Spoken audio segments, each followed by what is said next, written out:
Hello everyone, it's Mr. Frazier again. Just a reminder that these are unscripted, and so you will hear me make mistakes, and that's kind of the fun of it. So please listen and pay close attention while you take your notes. It's important to remember that when we speak about the colonization of India, we are really speaking about the colonization of the entire subcontinent by European powers. All of it. That being said, our tale begins, like our history of South American colonization, with European hunger for spices from Asia. The reality is that many Europeans had become accustomed to spices and materials from East Asia, and these simply could not be produced in Europe. They had become used to having access to these via the Silk Road through Central Asia. But hostilities between Europeans and the Islamic empires of Southwest Asia made the Silk Road less productive and more dangerous to rely upon. So, European powers and explorers developed new navigational techniques and shipbuilding that allowed for the sailing of long distances, specifically around Africa. Now, Europeans could avoid the middlemen and have direct access to the goods they coveted. First, all European powers played a role: the Dutch, the Portuguese, the French, but it was the British who developed the world's most strong and reliable navy that would gain control of the sea lanes between Europe and India. Despite the naval prowess of the British Empire, the colonization of India would fall to a private company. A single company would be given the sole rights to do business within the Indian subcontinent. It was as if McDonald's was allowed to have full access to an entire continent without any competition from any other company. So the British Navy would protect them at sea, and the British East India Company would hire their own soldiers on land and make deals with local leaders for all spices and goods from the subcontinent. Eventually, the British East India Company would raise an army with British Army officers and Indian soldiers, and they would defeat most of the major Indian kingdoms on land, or force others to give in to their demands. By 1757, the British East India Company was, in effect, running their own kingdom, with a private army and using the British Navy at their protection, for their protection at sea. As you can see in this map here, the British East India Company held most of the coastal regions and northern low-lying regions of the Indian subcontinent, while the outlying regions here were made up of friendly, preferable relationships with the local leaders. However, as the East India Company extended their rule, they grew more and more controlling and abusive of Indians. It came to a head in 1857, when there was a rebellion against the British East India Company, which required the intervention of the British military troops, the actual British military troops. The Army of the East India Company upgraded to a new rifle, which used greased paper cartridges to hold the gunpowder.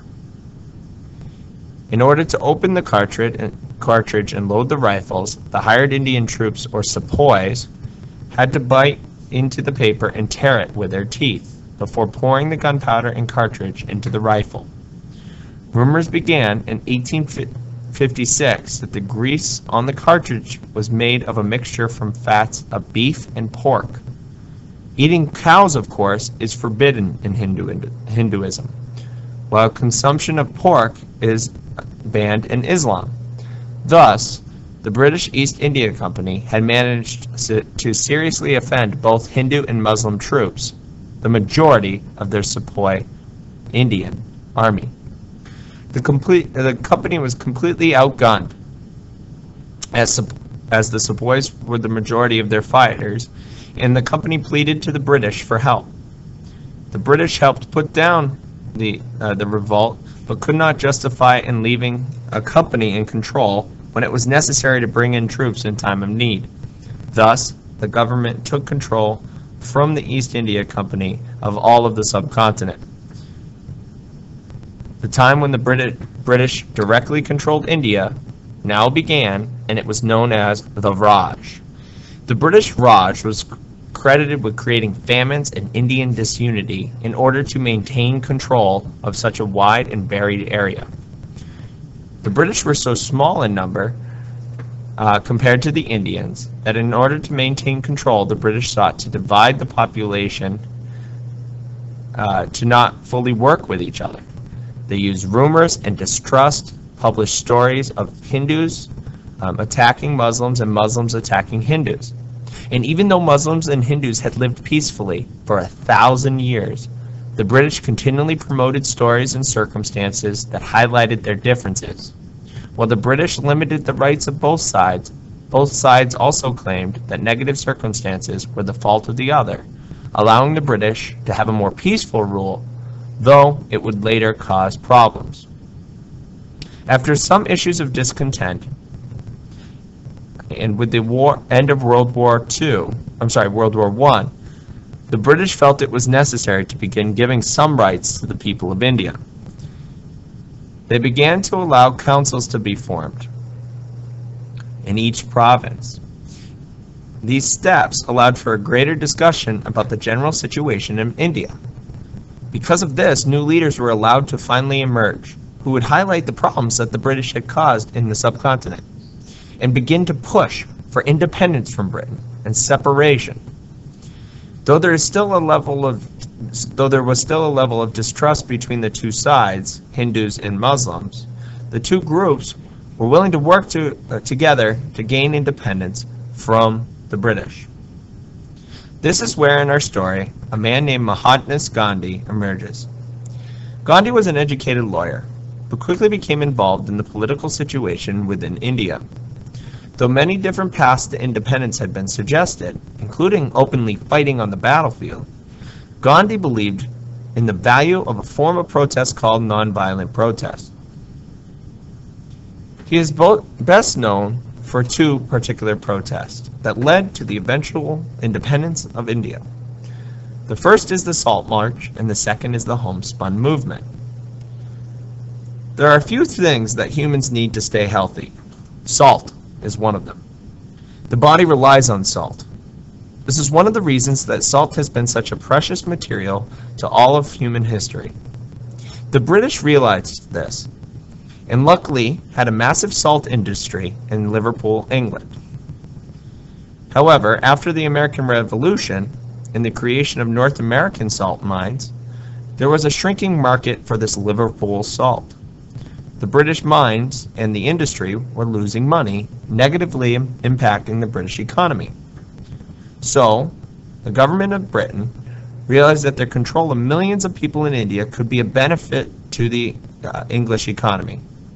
So, the British made it illegal for any salt to be made in India, a practice which had been occurring for centuries. And thus, they forced the Indian people to buy salt from England, Liverpool salt, at a huge markup and with a large tax put on it. Thus, the British forced the Indian people to pay for what they needed, to survive. This is particularly difficult for the poor of India, who would suffer health issues if they could not afford Liverpool salt. Gandhi recognized this as a wrong, and a vivid reminder of the abusive control of the British. So Gandhi, the master of publicity, arranged for the newspapers, press, and movie cameras to follow him on a march with his followers. They were going to march to the sea and make sea salt publicly in defiance of the British law. His hope? Get arrested and show the world that the British rule was unjust and punishing. And it worked, and he gained international renown because of it. He was seen as a protector of the poor of India, someone willing to question the laws of England. Violent protest was the Homespun Movement. Before the Raj and before the East India Company, India was known for their textiles, their cloth. However, once the British had occupied, they took the intricate patterns of Indian textiles and brought them back to England. There, they altered their large factory machines to make the cloth on a grand scale. They then shipped that cloth back to India at a cheaper cost than the handmade local stuff. This drove the Indian cloth makers to other jobs. After a generation or so, the entire subcontinent relied on the importation of cloth from England. England knew this, and then placed a heavy tax on the imported cloth, making it difficult for typical Indians, especially the poor, to afford nicer clothing. Gandhi saw this as another example of England's abusive rule. He began to promote the spinning of simple cloth worn by the poorest Indians who could not afford the British taxes on clothes. He even spun his own, and began to wear the simple clothing of the poorest Indians.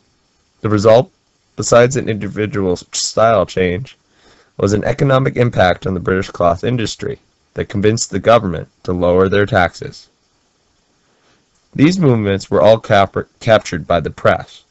Gandhi made sure that the world saw an Indian perspective, and pressure and embarrassment began to build against the British occupation. After World War II, in 1947, the British decided to give India their independence. Gandhi would not have an opportunity, however, to enjoy his country's independence, because 1 year later, he was assassinated. Gandhi was shot and killed by a Hindu, who was upset because Gandhi so willingly worked with Muslims. Gandhi did not like the idea of India breaking apart and having mistrust bred by the British from so long. The British were preparing to leave the subcontinent with a population they themselves had created divisions within. Many Muslims did not feel comfortable with the idea that India would be a democratic state with a Hindu majority. Their fear, stoked by the Raj, led to a vehement protest, and the British finally agreeing to create two nations instead of one unified India. The solution: the Hindu areas would become India, and the Muslim Indias Pakistan. And there occurred, during this split, the largest movement of people in modern history, as millions of Muslims left India and headed into Pakistan, and millions of Hindus left Pakistan to head into India. As the two populations passed in opposite directions, they blamed each other for causing them to leave their homes, and violence and fighting on the streets occurred. The bloodshed from the partition of India and the distrust created by the Raj remains vivid in the memories of both sides. To this day, these countries view each other as enemies. They remain contested over where their borders should actually lie, such as this area here in Kashmir, which has a Muslim majority despite being controlled by India. The situation of Pakistan and India remains very important to the world today. Due to their large economies and important standing and difficult international issues, both nations will continue to play a role in the world today.